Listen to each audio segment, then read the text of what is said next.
uma concussão cerebral, um nariz quebrado, 3 presos, um detido e uma péssima fama para o futebol sul-americano. Pois é, falando assim, até parece uma briga de estádio. Só que não, essa foi a final do Intercontinental entre Estudiantes e Milan lá em 69. Um jogo recheado de polêmicas que é até hoje conhecido como a maior mancha no futebol sul-americano. Fica aqui comigo que hoje eu vou te contar uma das maiores, se não a maior vergonha do futebol argentino. Meu nome é Felipe Costa e seja bem-vindo ao Futiologia.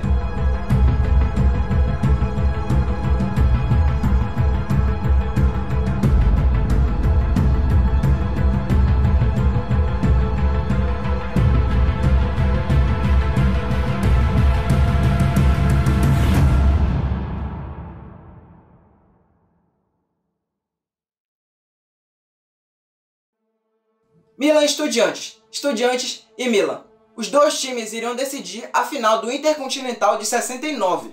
O Estudiantes vinha de um bicampeonato em cima do Nacional do Uruguai, vencendo a partida de ida por 1-0 e a de volta por 2-0. Lá no velho continente, o Milan bateu o Ajax por 4-1 e conquistou a tão sonhada Copa dos Campeões Europeus, atual Liga dos Campeões.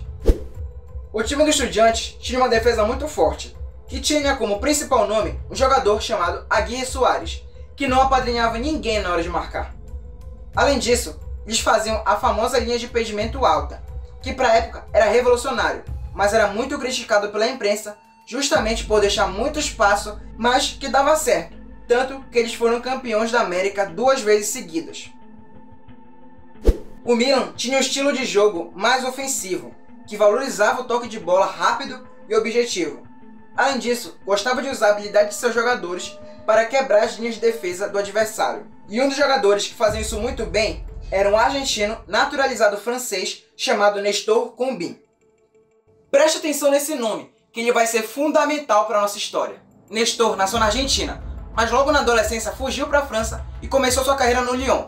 Lá ele teve bastante destaque e em 1964 se mudou para a Itália para jogar na Juventus. Ele jogou até a Copa do Mundo de 66 pela França e em 1968 acabou indo para o Milan. E lá ganhou a Champions League da temporada 68-69, sendo um dos principais nomes da equipe.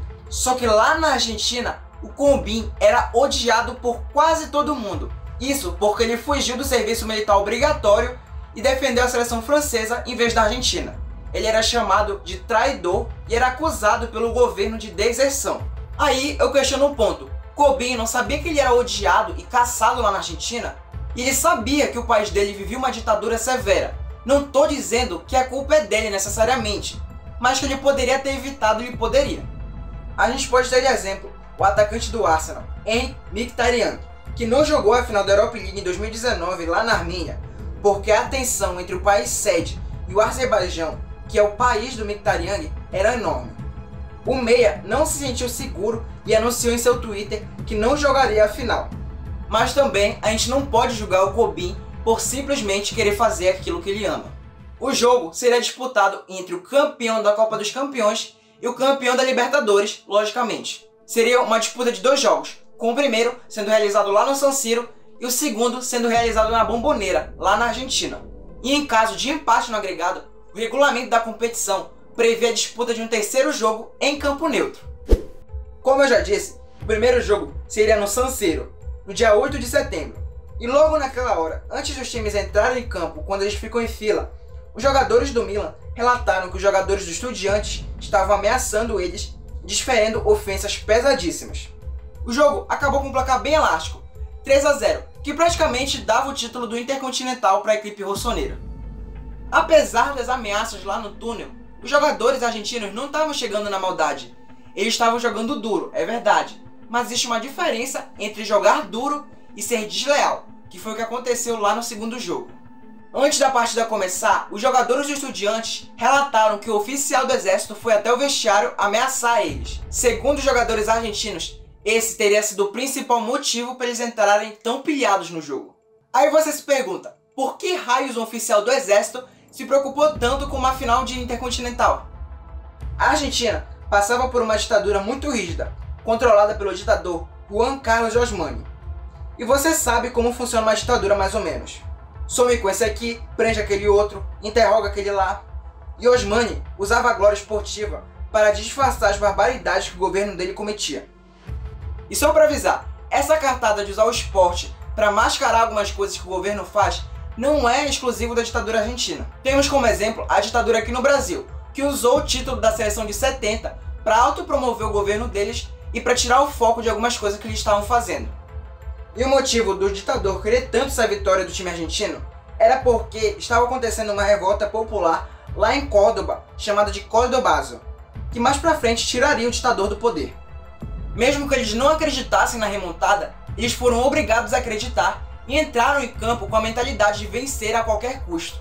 Bom, a partir de agora, esse jogo mais vai se assemelhar a uma disputa de cinturão no UFC do que uma disputa de intercontinental. A Bombonera estava abarrotada, com um público aproximadamente de 45 mil pessoas. Um palco perfeito para uma linda festa, quem sabe uma remontada histórica.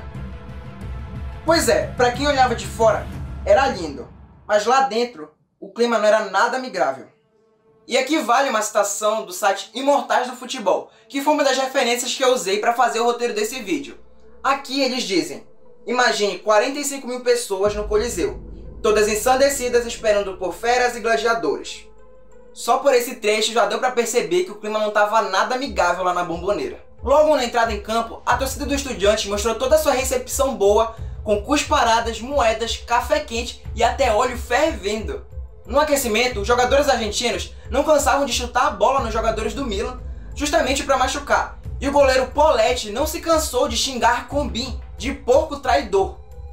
Em um determinado momento do jogo, uma bola foi cruzada na área do Milan. Então o goleiro simplesmente agarrou a bola e Manera, como se nem estivesse ligando, atropelou o goleiro e começou a xingar o zagueiro Malatrase.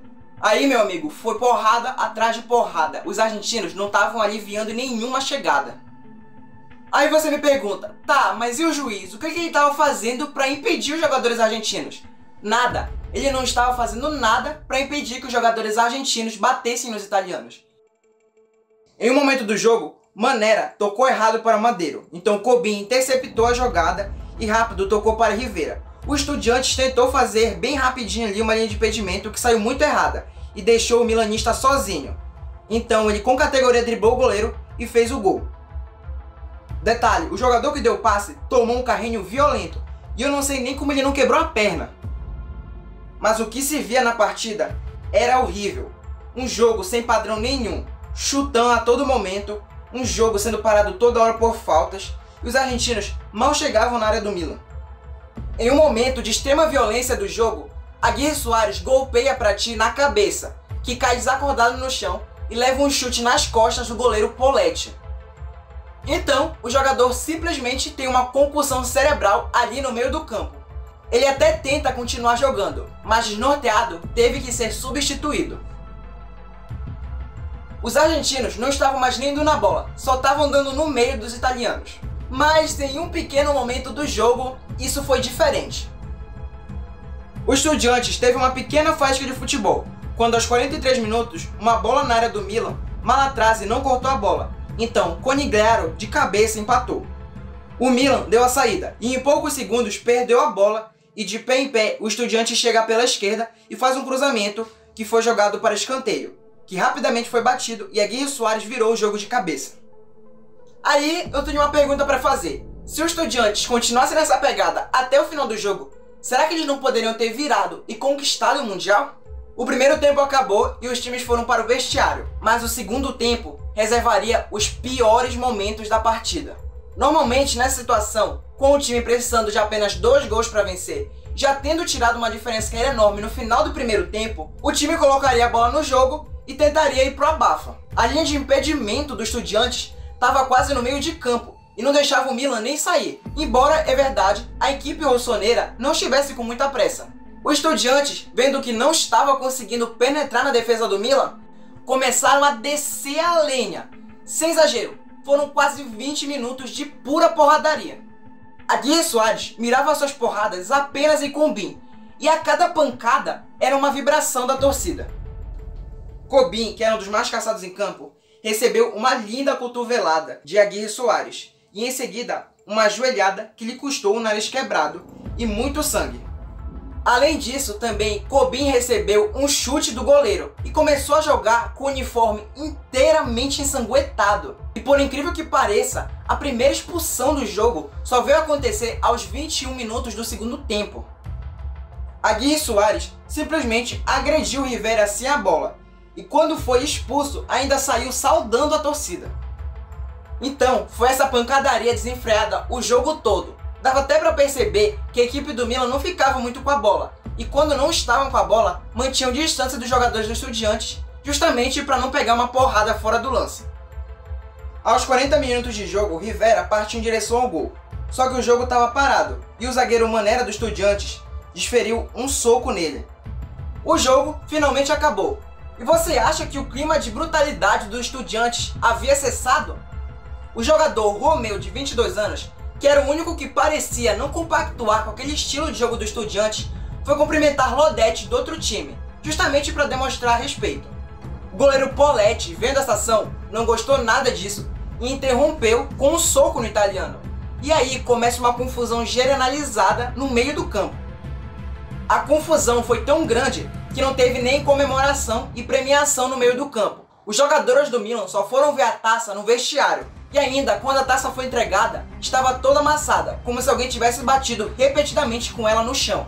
O jogador Cobin foi com alguns outros jogadores para um hospital da cidade para poder tratar dos seus machucados. Só que ele foi dormir no hospital local e acordou em um hospital policial.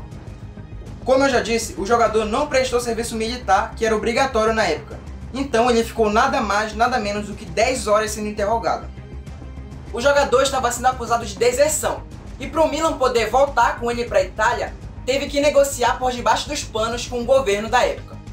E olha essa história, Cobin chegou atrasado para o voo e chegou num camburão da polícia. Enquanto ele estava embarcando, ele cantou em alto e bom som o hino da França. Olha, esse tem bastante coragem. Chegando na Itália, eles finalmente puderam comemorar o título. Já a taça, que estava toda amassada, foi levada para o reparo e ficou em perfeitas condições. Do lado dos Estudiantes, os jogadores Aguirre Soares, Manera e Poletti, que foram os mais violentos, acabaram tomando punições muito severas. Para começar, que a imprensa mundial cobrou um posicionamento e punição. E logo, os três foram presos na penitenciária da Vila Devota. Aguirre Soares foi suspenso por 30 jogos em campeonatos nacionais e foi impedido de participar por campeonatos internacionais por 5 anos.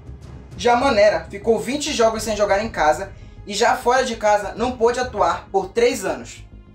Já o goleiro Poletti foi simplesmente banido do futebol, só que depois da queda do regime, a pena dele foi diminuída. Os jogadores e o técnico do Milan afirmavam de pé junto que os jogadores do Estudiantes estavam dopados e por isso estavam tão violentos. Foi que nem aquele negócio do Maradona na Copa de 94, quando ele vai comemorar na câmera e dá pra ver nitidamente que ele estava usando alguma substância antes do jogo. Essa partida meio que manchou a imagem do futebol sul-americano. Isso porque os times da Europa começaram a não vir para o Mundial e mandar os vice-campeões para representar o velho continente. Mas pensa pelo lado do time europeu. Ele vinha disputar o Mundial aqui e tomava porrada atrás de porrada e tinha o risco de algum jogador sair contundindo, sendo que eles já tinham ganhado a Copa dos Campeões Europeus, que era mais importante que o Mundial. A FIFA, vendo que isso estava acontecendo, depois de um tempo começou a punir os times que não fossem. Então isso meio que acabou. De uma forma ou de outra, essa partida ficou conhecida como a página mais negra no futebol argentino. E até agora, pelo menos aqui no Brasil, só quem contou essa história pra você foi o Futiologia. Muito obrigado por ter acompanhado o vídeo até aqui. E se gostou, se inscreve no canal e toque no sininho para receber nossos vídeos que saem toda quinta-feira. Dê um like aqui embaixo também, se não gostou dá o dislike. O importante é interagir para o YouTube entender que esse conteúdo é relevante. Então, eu faço minha parte daqui e você faz sua parte daí. Se você tem alguma sugestão de vídeo, deixa aqui embaixo nos comentários.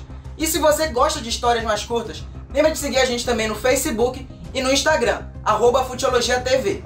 Continua acompanhando a gente também aqui no YouTube, clicando nesse card, que você vai ser redirecionado para outro vídeo. Mais uma vez, obrigado por ter assistido até aqui, e a gente se vê na próxima aqui no Futiologia.